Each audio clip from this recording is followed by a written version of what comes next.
What's up, guys? If you've been following the channel and you tuned in to last week's video, I did a really cool video on 1959 Fender Stratocasters. Just a brief history, and it got really great feedback. A lot of guys liked it. It got shared, on a lot of the pre-CBS pages. So really thankful for everybody who shared and posted some comments, and thankful for everybody who participated in the video. We had my buddy Matthew Scott, Tracy Farmer, my friend Sean, and we had Eric Tesmer all showcase their 59 Strats. It was really, really cool to see other guys, other fans of 59 Strats, and just kind of hear a little bit of their backstory. So thanks to everybody for the feedback in the video. So in that video, I mentioned Mike Mccready from Pearl Jam. I'm a big Pearl Jam fan, and I've seen them countless number of times, and Mike had a 59 Strat, or supposed. In that same day when I did the 59 Strat video, Fender actually released a series of celebrity signature guitars they're doing, and they decided to do one on Mike McCready's famed Strat. And a lot of people sent me links because the guitar is a 60 and not a 59 after it was taken apart and inspected. So I'm going to explain a little bit about maybe where the confusion was in that, and the mix-ups, and shed some light on why there could have been some confusion. So as I mentioned in my 59 video, when Fender was assembling these guitars, the neck plates, the pots, were grabbed from a bin. Now usually on the neck plate we would have a serial number that denoted, that would classify it as a certain year.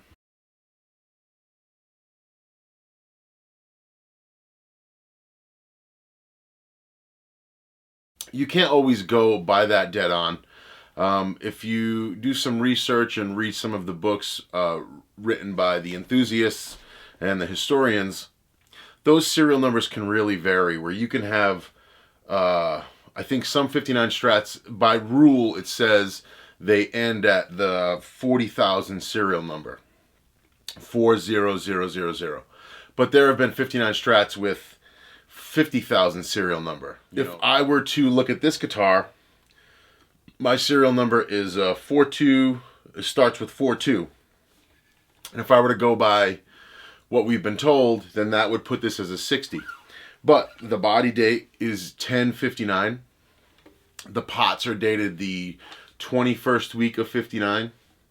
And the neck shape and everything is in line with a 59. So you have to go with the latest date possible. That's proper, that's how you really put the stamp on what the year is. The last date, latest date, is what the guitar would be. So I would call this an October of 59. Also, I mentioned the similarities between early 60 and 59 guitars. 59 and 60, neck shape. So the early 60 and 1959 all had that same, it's going to be a cookie cutter neck shape. They all had that slim D-taper, super fast neck. Talk to anybody who has a 59 Strat, they'll tell you. So if Mike McCready's Strat was an early 60, right away, if you had somebody who was an avid collector or an avid player or a Fender guy, or could put his hands on it and look at the date somewhat, or look at the serial number somewhat and say, oh yeah, it's a 59. Also, opening up, you have to understand that Fender would buy pots, potentiometers in batches. So you can have many early 1960 guitars with 59 pot dates. It would be 304 would be stack pull, and then you usually see 5948. So that's the 48th week of 1959. That puts it in December. So to me, that's where the confusion may have come from. Did they pull the spring cavity, the springs out of the cavity and check in the back? Who knows? They may have not. It could have been dated in the middle route. Really rare for a tremolo model, but the date could have been in there, and if he never had the guard off or never had to repair anything, he was able to remove the guard and find out there. Do I think that there's much difference between late 59 and early 60 Strats? No. They all pretty much have that same shape. They have the same feel. And like I said, you really can't go by the serial number, because if I went by the serial number on this guitar or my other guitar, I would have to call them 1960s, and they're both dated to 59 with 59 pots. So that's the confusion there. I wanted to clear some of that up for you guys who are asking questions about how could a guy like Mike Mccready, such a tone guy, get confused. Or, you know, 59 Strats have that feel. 59 Strats have that neck. They have that serial number range. And if any of those pots were dated 5948 or 5946, somebody was going to go, oh, there you go, the pot's date to 59. The date is near 59. It's a 59 Strat. I also purchased a 1960 Strat from a famous player. I don't have to mention any names, but he called it a 59. But when I took the guitar apart, the neck was dated 1960 and the body was dated 1960 and the pots were 1960.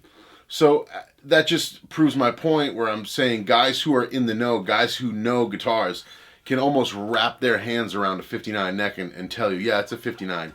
So that's just some of the confusion. Even our greatest guitar heroes today, you know, they just, it happens, you know. Do I think, I don't think Mike thinks anything less of his guitar. I've got to check that guitar out up close and personal a few times, about 4 feet away, him playing, and he threw a stack of picks at me. That was one of the greatest moments of my life. Me and my brother have seen Pearl Jam everywhere. I don't think Mike's going to play the guitar any different or not love that guitar, because he's been playing that one since, man, I've seen that guitar so many times. It's been burned in my brain. It's a great sounding guitar. The whammy bar takes a beating. But again, I don't think it's going to turn anybody off. Fender was nice enough to do a custom shop signature guitar for Mike, and I think that's great. I think there's a lot of artists out there who, you know, need signature guitars. So let's talk a little bit about that guitar there. So checking out the specs here, it says the recreation features an ultimate relic lacquer finish on 2-piece select alder body, flat sawn flame maple neck with a 60 oval C profile and a flat laminate rosewood fingerboard. So a couple of things there. Flat sawn maple, this is your regular run-of-the-mill, just a cut neck. Oval C profile, I'd really like to put my hands around that to feel that, to see how close it would be. Flat laminate rosewood board. Now, I don't know if they're going to follow the curvature of the radius or it's going to be a slab, because a 59 or 60 would have been a slab. So there's that. It's going to have a trio of custom Josephina hand-wound pickups that are matched to the originals, connected to a 5-way switch with vintage wiring, including a treble bleed tone capacitor. Okay. Other features are a 3-ply vinyl pickguard, vintage style synchronized tremolo, and a Callahan bridge block, vintage style tuning machines, bone nut, which is good, and a wing string tree. So, you know, you're going to get a case and you're going to get all kinds of goodies, and that's really, really great. The collectors will pay for that, and that's fine. I mean, I know some guys that just buy prototype custom shop Gibson stuff. They want the prototypes, and that's what they collect. It's amazing. If you can afford that stuff, I think I saw somewhere it's around $15,000. You know, and I'm not going to knock it. I'm not going to say anything bad, because I've always been cool with Fender. I have some friends that are there. I just think that, you know, if you want a vintage guitar and you you're looking at that, I mean, I think that refin Strats can be had for, you know, much less. But to the collector, that may be what they want. To the Mike Mccready fan, to the Pearl Jam fan, Mad Season, that may be what they want. And, you know, my hat's off to him. Cheers. I think that the construction in new guitars has come such a long way.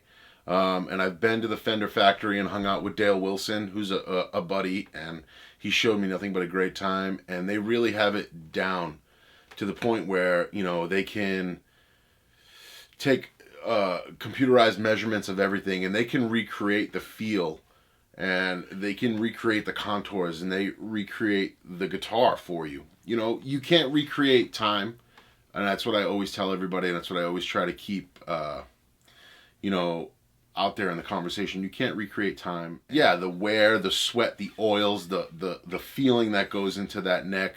It takes time to put that in there, but if somebody loves a guitar enough, they will. It'll be in there. And to somebody who I said, like, is a super fan or an ultimate collector, that guitar may be their dream guitar. you know, going back to it, is it a big deal that it turned out to be a 1960 and not a 59?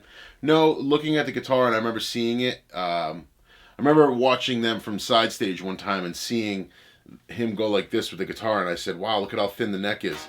And then once I, you know, really started getting involved in the 59 Strats, I said, all right, that makes sense. So odds are that guitar is probably a really, really early 1960, judging by, it's like a two-tone now, and just judging by the look and the feel. And 59 Strats also did this little kind of bird's eye crazing thing in the wood on the necks, and his has that. So odds are it's just a really, really early 60. It's really cool to see Mike Mccready get a signature Strat. Yeah, man, I'm excited to maybe get to put my hands on one and check it out and do like a back-to-back test one day if I can, you know, wrap my hands around it. But I've been a Pearl Jam fan forever, and I've always looked up to Mike. It wasn't like a copying thing. 59 means something special to me as well. And, you know, I just have always collected 59s. I love it. And Mike obviously loves it too. But cheers to Mike. Cheers to Fender for the collaboration. Cheers for finding some lineage on an old guitar. And, yeah, I'm excited to see it. I'm excited to see it unfold and see it come out. Early 60 Strats are just as good as 59s. There's just a video, a little discussion topic talking about Fender's new Mike Mccready Strat. Hope you guys dig it. Again, I am an advocate for Fender. I am not knocking anything.